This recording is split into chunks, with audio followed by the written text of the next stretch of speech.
जय जगन्नाथ बंधुगण। आज सुंदर वीडियो रे आमे शिखिबा आचमन्यम मंत्र एवं तार विधि। आशा करुच्ची आपण माने समस्ते भल रे थिबे। आसंतु देरी न करी आरंभ करिबा आज सुंदर वीडियो। सर्वप्रथमे आमे जानिबा आचमन्यम करंती काहेकि।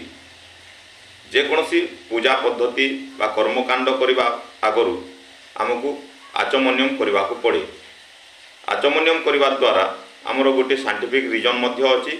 आम शरीर बात पीत कफ ए तीन टा जिनस कंट्रोल रे रहे। आसंतु आचमन्यम किभली करा जाए मु आपण मानकु शिखेबी।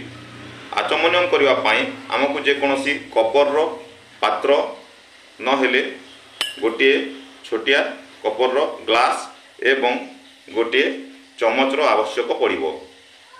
एही ग्लास रे आमे सर्वप्रथमे गंगा जल अथवा गंगा जल न हेले किछि शुद्ध जल तहिरे किछि गंगा जल मिसई आमे रखिबा। तत्पश्चात एभली भाव रे किछि पानी आमे हाथ रे नेई एही मुद्रा रे सर्वप्रथमे ओम केशवाय नमः उच्चारण करी पीवा। तत्पश्चात पुणी थरे ओम नारायणाय नमः, ओम माधवाय नमः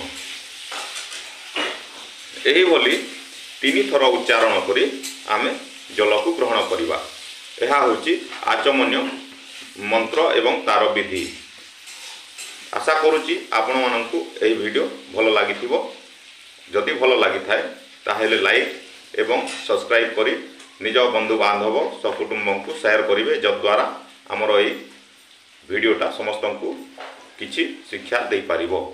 नमस्कार।